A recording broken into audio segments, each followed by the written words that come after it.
Hello everyone, welcome to the channel. সকলোকে স্বাগতম জনাইছো মই অৰবিন্দ বৰা আৰু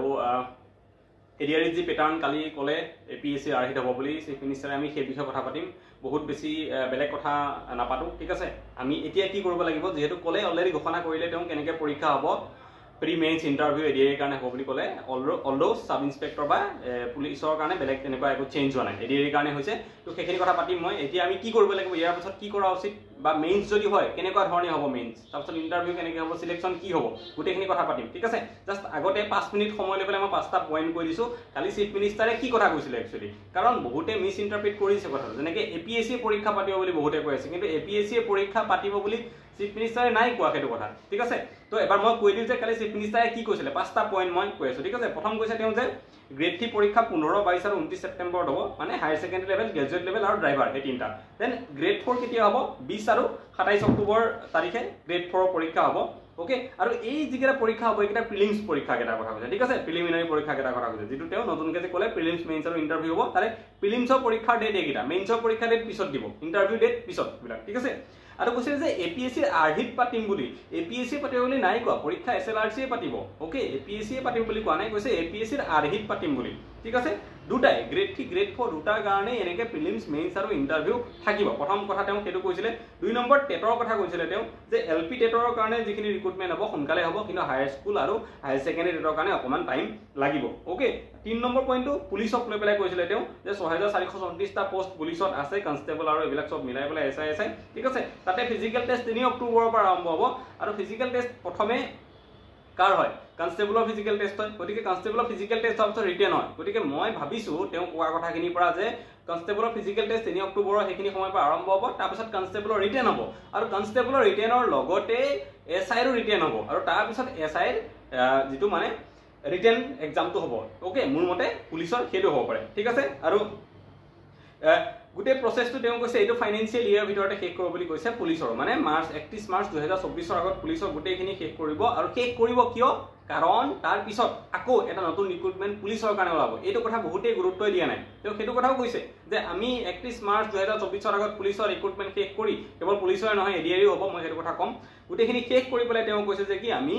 2025 ত আকৌ এটা নতুন ৰিক্ৰুটমেন্ট পুলিচৰ কাৰণে ওলাই দিব পাৰিম গতিকে এইটো কথা সিওৰ যে পুলিচৰ একো চেঞ্জেছ নাই ওকে কনষ্টেবল হওক এসআই হওক আগতে যেনেকৈ পৰীক্ষা হৈছিল তেনেকৈ হ'ব আৰু আমি ৰিসেন্টলি পৰহিনে কেতিয়া এটা মক টেষ্ট লঞ্চ কৰিছো এসআই কাৰণে এটা মানে এটা সিৰিজ লঞ্চ কৰিছো যত 4টা ফুল লেংথ মক টেষ্ট 100 কোৱেশ্চন থকা তো হেতু কাৰণে আমি এসআই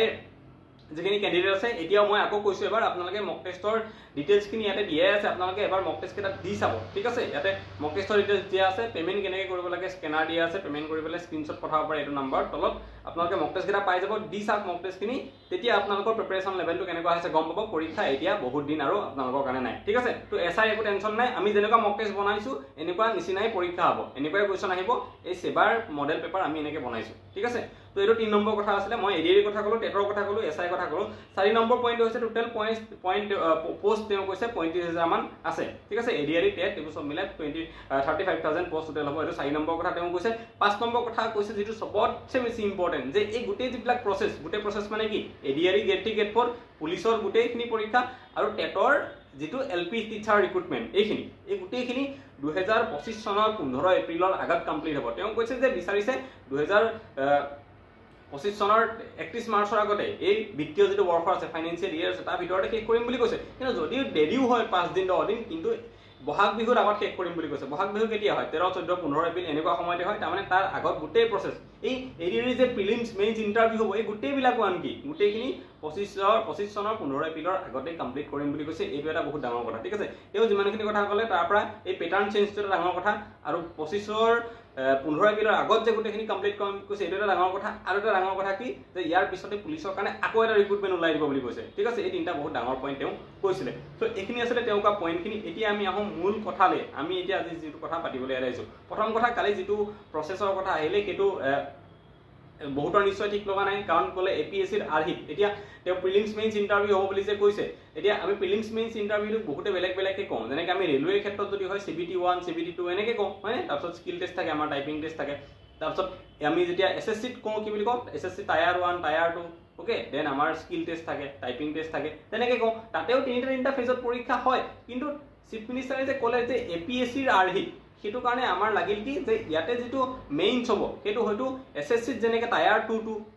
আৰআৰবি যেনেকে সিবিটি 2 টু যেনেকে এমসিকিউ টাইপ হয় জাস্ট পেপাৰৰ লেভেলটো অলপ হাই হৈ যায় সিবিটি 1 তকে বা টায়াৰ 1 তকে হায়াৰ হৈ যায় এসএসসি তেনেকুৱা হয় কিন্তু অবজেক্টিভ মানে এমসিকিউ ৰে কোৱেশ্চন আহে তাতে হয় নে কিন্তু ইয়াতে যেটো এপিএসসি ৰ আৰহিত হ'ব বুলি ক'লে আৰু এপিএসসি মেইনছটো কেনেকুৱা আৰহিত হয় তাতে ডেসক্ৰিপটিভ এটা কোৱেশ্চন দি থাকে তাৰ এনসাৰ দিগলকে আমি লিখিব লাগে ওকে তো সেইটো লেভেলত হ'বগে হয়তো হ'ব পাৰে যেহেতু এপিএসসি আৰহিত হ'ব বুলি কৈছে এতিয়া আমি এতিয়ালৈকে এইটো লেভেলে সিওৰ নহয় আৰু লগতে সিলেবাসও দিয়া নাই গতিকে এটা কেওস বহুত খেলিমেলি কৰিলে মোৰ মতে অলপ ভালকে এটা দিঘলি লাইভ এটা দি পেলাই তেখেতে লাইভত অলপ এটা প্ৰেছ কনফাৰেন্স দি পেলাই ক'ব লাগিছিলে কথাখিনি তেতিয়া হয়তো বেছি ভাল হ'লতেন ল'ৰা ছোৱালীখিনি পেনিক নহওঁতেন বহুত মানুহ আছে যোনে হয়তো ডেসক্ৰিপটিভ যদি হয় লিখিবলৈ দিগদাৰ পাব বহুত মানুহ আছে যোনে নিজৰ প্ৰাইভেট জব এৰি পেলাই আজি 1.5 বছৰ ধৰি পেলাই প্ৰিপাৰেচন কৰি আছে সেই মানুহখিনিৰ লগত অকমান হয়তো অন্যায় হ'ব এনেকুৱা হ'লে ওকে তথাপিও আমি সময়ৰ লগত যেনেকৈ চেঞ্জ হয় আমিও চেঞ্জ হ'ব লাগিব মই সেইখিনি কথা পাতিম ঠিক আছে এতিয়া কি কৰিম আমি সেই কথাখিনিও পাতিম মই এইটো শেষ কৰি লম প্ৰচেছটোৰ কথা এবাৰ কৈ দিওঁ যে কেনেকৈ হ'ব পাৰে মেইনছ পৰীক্ষা হ'লে তাৰপিছত আমি কি কৰিব লাগে এৰি কোনো দিব লাগে না লাগে ঠিক আছে ইজি হয় একো টান নাই মানে ক্যান্ডিডেট একেখিনি ঠিক আছে টেনশন নলগা একো নাই কম মই কেনেকৈ কি কৰিব লাগে তাৰ আগতে প্ৰচেছটো এবাৰ কৈছো প্ৰি মেইনছ আৰু ইন্টাৰভিউ প্ৰচেছটো কেনেকুৱা হ'ব পাৰে তো প্ৰিটো কেনেকুৱা হ'ব যোৱাবাৰ এডিৰি যেনেকুৱা হৈছিলে প্ৰিটো আমাৰ তেনেকুৱাই হ'ব ঠিক আছে যোৱাবাৰ যিখন পেপাৰ আহিছিলে যেনেকুৱা পেপাৰ আহিছিলে তেনেকুৱাই হ'ব এক্স্যাক্টলি সেইটোৱে হ'ব আৰু মেইনছৰ কাৰণে কেনেকুৱা হ'ব পাৰে যে মেইনছত দুটা অপচন এতিয়া আছে আমাৰ হাতত হয়তো এমসিকিউ মেইনছ হ'ব পাৰে নহলে ডেসক্ৰিপটিভ হ'ব পাৰে মানে ডিটেইলছত লিখা এনসাৰ লিখা হেটো হ'ব পাৰে তো যদি অবজেক্টিভ টাইপ হয় এসএসসি নিচিনা তেতিয়া হলে আমাৰ প্ৰিটকে মেইনছৰ লেভেলটো অলপ বাঢ়ি যাব টাফনেছটো অলপ বেছি হ'ব খালি সিলেবাস একে থাকিব একে ম্যাথ ৰিজনিং জিকে ইংলিশ কেবিলাকে থাকিব খালি তাতে আমাৰ কি হ'ব অলপ প্ৰিলিমছতকে মানে প্ৰিলিম যেটো হ'ব তাতকে মেইনছত ডেপটো বেছি অলপ বেছি টান কোৱেশ্চন খুদিব ম্যাথছৰে বা ৰিজনিংৰে বা জিকে ঠিক আছে যদি অবজেক্টিভ হয় তেনেকুৱা হ'ব পাৰে আৰু যদি অবজেক্টিভ নহয় পেলাই আমাৰ কি হৈ যায় ডেসক্ৰিপটিভ হয় মানে এপিএসসি ৰ মেইনছ তেনেকুৱা হয় তেনেকুৱা যদি আমি এনসাৰ লিখিব লাগে ডিটেইলছত তেতিয়াও আমি টেনচন লোৱা একো নাই কিয় একো নাই কাৰণ তাতে আমাৰ এপিএসসি ৰ মেইনছৰ নিচিনা কোৱেশ্চন নাহে এপিএসসি ৰ মেইনছত যোৱাবাৰ এটা কোৱেশ্চন আহিছিলে যেটো মোৰ হঠাৎ দিয়া মনত পৰিছে যে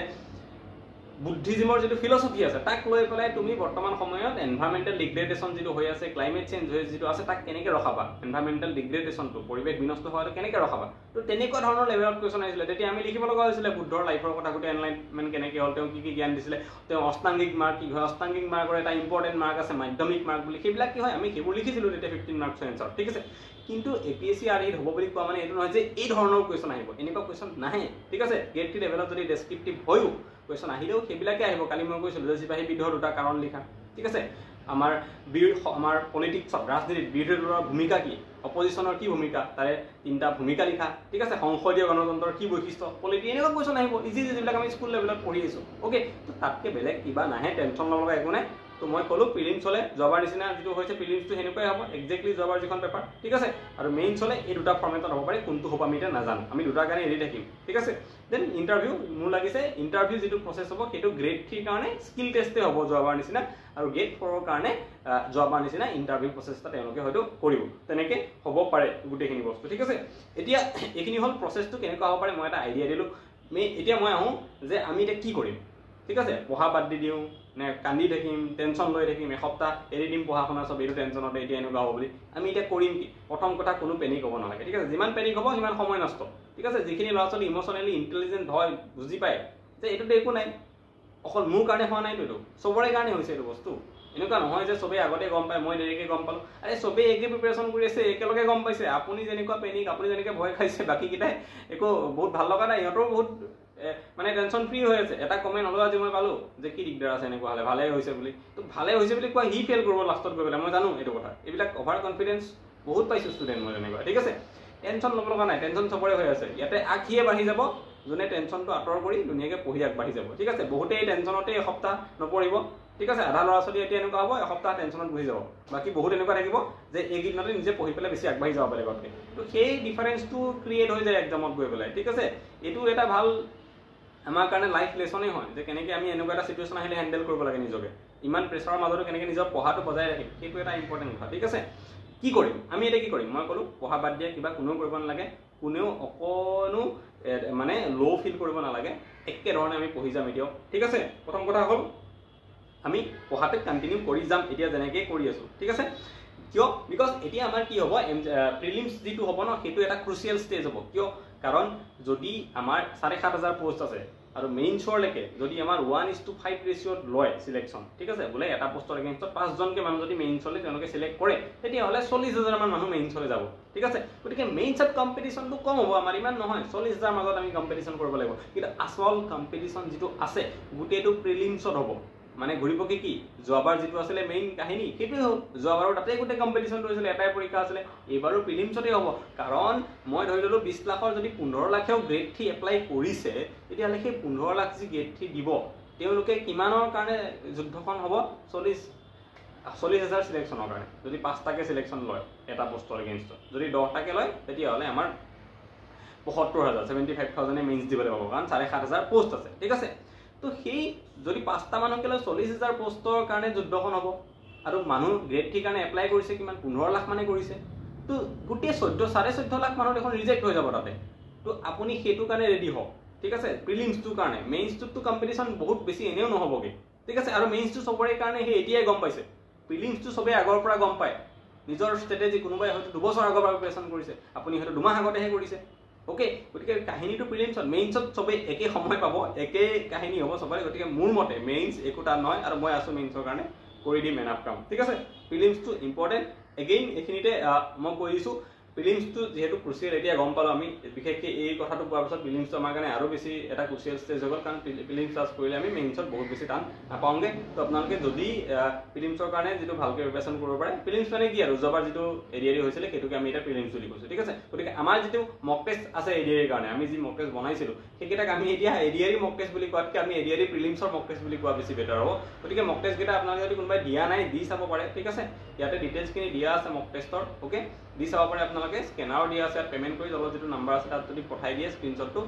আপোনালোকক তেতিয়া আমি মক টেষ্টকেইটা হোৱাটছএপৰ জৰিয়তে পঠাই দিম আপোনালোকে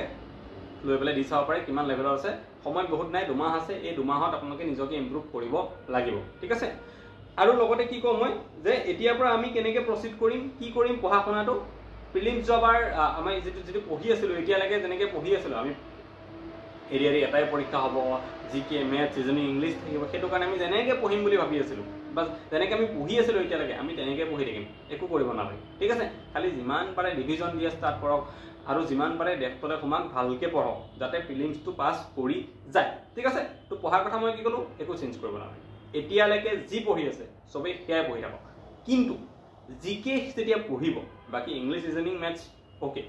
জিকে যেতিয়া পঢ়িব এটা বস্তু অকণমান লক্ষ্য কৰিব যে জিকে আপোনালোকে অলপমান বস্তুবিলাক কেৱল ডাইৰেক্ট ওৱান লাইনাৰ টাইপ বুজিব চেষ্টা কৰাতকৈ অলপ বাকী বস্তুবিলাক বুজিব চেষ্টা কৰিব যেনেকৈ মই চিপাহী বিদ্ৰোহৰ কথাটোৱে কৈছিলোঁ এতিয়া চিপাহী বিদ্ৰোহ কেতিয়া হৈছিলে ক'ৰ পৰা আৰম্ভ হৈছিলে মিৰাটৰ পৰা নে 10 মাৰ্চত হৈছিলে নে 10 মে'ত হৈছিলে এইবোৰতো চবেই পঢ়ি থাকে কিন্তু লগতে অকণমান এতিয়াৰ পৰা পাৰিলে চেষ্টা কৰিব যে চিপাহী বিদ্ৰোহ কিয়নো হৈছিলে কাহিনীটোনো কি অ'কে তেনেকৈ অলপ জানিবলৈ চেষ্টা কৰিব ফাণ্ডামেণ্টেল লাইফ যেতিয়া মই বুজাইছোঁ চবকে সেইটো কথা কৈছোঁৱেই কেনেকৈ বুজাইছোঁ মই আহৰণত যিটো যোৱা সপ্তাহত ফাণ্ডামেণ্টেল লাইফৰ মই ক্লাছ লৈছিলোঁ ফাণ্ডামেণ্টেল লাইফ বেলেগ টিচাৰে এঘণ্টাত পঢ়াই শেষ কৰি দিয়ে গোটেইকেইটা 12 পৰা 35লৈকে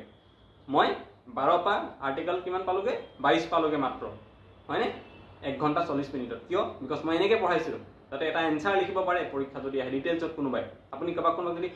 সোধে যে ফাণ্ডামেণ্টেল লাইফ কি হয় এইটোৰ মিনিংটো কি যাতে বুজাই দিব পাৰে মই সেনেকৈ পঢ়াইছিলোঁ আৰু টিচাৰে তেনেকৈয়ে পঢ়াব লাগে যিখিনি MCQ প্ৰেক্টিছ কৰি আছিলে ইমানখিনি তেওঁলোকৰতো এতিয়া অৱস্থা বেয়া হ'ব যদি মেইনছ সঁচাকৈ ডেছক্ৰিপটিভ যদি পাতি দিয়ে কিবা কাৰণত তেতিয়া বহুত প্ৰব্লেম হ'ব আৰু মই সেইকাৰণে গালি দিওঁ MCQ পঢ়ালে আৰু সেইকাৰণে বহুত টিচাৰ আছে যোনে মোক বেয়া পায় MCQ পঢ়োৱা টিচাৰে ঠিক আছে বাট এতিয়াতো গম পালে ন যে ভেলুটো কিহৰ থাকিব যদি মেইনছ এনেকুৱা হৈ যায়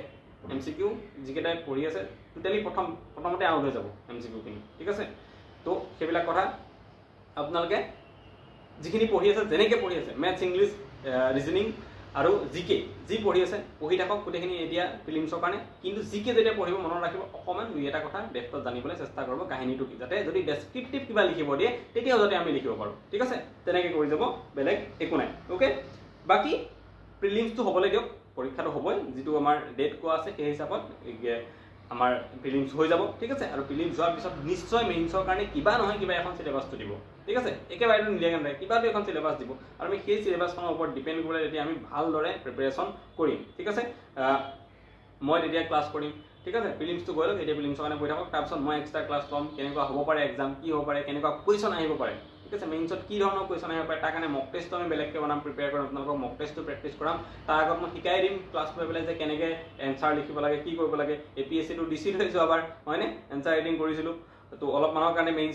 মেইনছত ৰৈ গৈছিলোঁ তো বহুত এনচাৰ ৰাইটিং কৰিছিলোঁ এতিয়া ঠিক আছে SPMত এনচাৰ ৰাইটিং কৰি পৰ্টেলত ছাবমিট কৰা ডেইলি দুটা এনচাৰ ৰাইটিং কৰি সেইবিলাক আমি বহুত প্ৰেক্টিছ কৰিছিলোঁ তো সেইবিলাক যে কৰিলোঁ কেতিয়া কামত আহিব এতিয়াতো কামত আহিব আপোনালোকক এতিয়া শিকাম মই এনচাৰ ৰাইটিং প্ৰেক্টিছ কৰাম একো টেনশ্যন নল'লে ভালকৈ পাৰফেক্টলি কৰাই দিম একো টেনশ্যন নল'লে যদি বাই চান্স ডেছক্ৰিপটিভ আহে মই সেইবিলাক কৰাই দিম ঠিক আছে মই মোৰ ফালৰ পৰা 100% দিম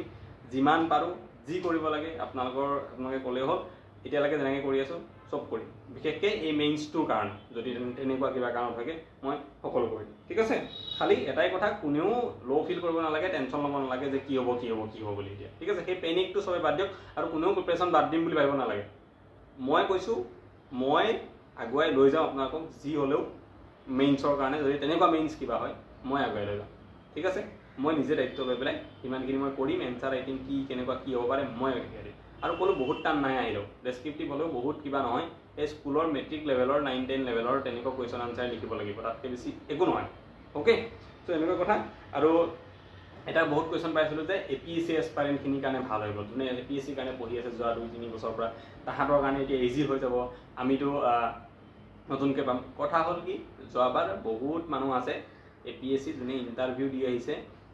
আমাৰ লগত কিন্তু ADRE ফেইল কৰিছে ঠিক আছে গতিকে এইবিলাক ইমান টেনশ্যন ল'বৰ কাৰণে APSC দি আছে কিবা পঢ়ি আছে বুলি একো টেনশ্যন ল'ব নালাগে কোনে এই মুহূৰ্তত এক্সামটো বুজি পেলাই কিমান কষ্ট কৰিব পাৰে সেইটো আচল কথা ঠিক আছে আৰু কোনে এক্সামটোক স্মাৰ্টলি এইটো স্মাৰ্টনেছ এতিয়া অকল স্মাৰ্টনেছৰ কাম বেলেগ একো নাই এতিয়া কোনে স্মাৰ্টলি কাম কৰিব পাৰে আৰু তাৰ কাৰণেতো মই আছোঁ মই শিকাওঁৱেই কেনেকৈ স্মাৰ্টলি কৰিব লাগে কি কৰিব লাগে আৰু কৰিম বুলি কৈছোঁ মই মেইনছৰ কাৰণে কৰিম বুলি কৈছোঁ তো APSC কোনে কি এইবিলাক APSC এছপাইৰেণ্ট এইবিলাকলৈ ভয় খাব নালাগে যদি আহে চিপাহী বিদ্ৰোহৰ দুটা কাৰণ লিখা কি হ'ব পাৰে আপুনি হয়তো 3টা কাৰণ জানে আৰু APSC দিয়াটো হয়তো 10টা জানে কিন্তু লিখিব আহিছে 2টা নম্বৰ আহিছে 2 আপুনি 3টা জানে 2টা লিখিলে 2 পাব APSCটোৱে 10টা জানে সি 10টা লিখিলেও 2 পাব 2টা লিখিলে 2 পাব তো টেনশ্যনটো ক'ত আছে আমাৰ হ'ল লেভেলটো কি এক্সাম আমি সেই লেভেল হিচাপত প্ৰিপেৰেশ্যন কৰিম বা লেভেলতকৈ এটা ষ্টেপ আগুৱাই গৈ প্ৰিপেৰেশ্যন কৰিম তেতিয়া চিলেবাছখন পাম ঠিক আছে বা প্ৰিলিমছৰ পিছতে আমি ষ্টাৰ্ট কৰিম চিলেবাছ নিদিলেও এই নিজাকৈ আমি আইডিয়া কৰি পেলাই আগবাঢ়ি থাকিম ঠিক আছে এতিয়া খালি চবৰে কৈছোঁ প্ৰিলিমছটোৰ কাৰণে ফ'কাছ কৰক সেইটো এনিহাও পাছ কৰিব লাগিব তাৰ পিছতহে কিন্তু মেইনছৰ কথা আহিব যদি সেইটো পাছ নকৰে ন প্ৰিলিমছটো তেতিয়াতো মেইনছৰ একো ভেলুৱে নাই মেইনছ পাতে ইণ্টাৰভিউ পাতে তাৰপিছত আৰু কিবা পাতি থাকক আপোনাৰ কি ফৰক পৰে যোনে চিলেকশ্যন হৈছে সিয়ে কৰিব গতিকে প্ৰিলিমছটোৰ কাৰণে ভালকৈ লাগক এতিয়াৰ পৰা সেইটো এতিয়া চবতছে ইম্পৰ্টেণ্ট আপোনালোকৰ কাৰণে হৈ গ'ল এগেইন কৈছোঁ যদি মক টেষ্টকেইটা দিব বিচাৰে লৈ ল'ব দি চাব এবাৰ তাৰপিছত গম পাব নিজৰ প্ৰিলিমছৰ প্ৰিপেৰেশ্যনটো কেনেকুৱা হৈ আছে আপুনি ঠিক আছে গতিকে আজিলৈ এইটো ভিডিঅ'ত ইমানেই কোনো টেনশ্যন ল'ব নালাগে আকৌ সোনকালে লগ পাম আহৰণটা ক্লাছ ৰাতি মই টেলিগ্ৰামত শ্বেয়াৰ কৰি দিম ইনফৰ্মেশ্যন টেলিগ্ৰামৰ এইটো চেনেলটো মোৰ অৰবিন্দ বৰা নামতে আছে অ'কে এইটো চেনেল আপোনালোকে এইটো দেখা পাইছে কেনেকৈ দিয়া আছে জইন কৰি ল'ব এবাৰ যিকোনো ইনফৰ্মেশ্যন থাকিলে মই তাত দি দিম ৰাতি ক্লাছত লগ পাম বা লাগিলে এটা লাইভো কৰিম যদি আৰু ডাউট কিবা থাকি গৈছে কমেণ্টত কৈ দিলে হ'ল এটা লাইভো কৰি পেলাই লাইভতো কথা পাতিম এবাৰ যদি কিবা আৰু কুৱেশ্যন আছে মই লৈ ল'ম ঠিক আছে তো ইমানকৈ থাকক আজিলৈ আকৌ নেক্সট এটা ভিডিঅ'ত সোনকালে লগ পাম থেংক ইউ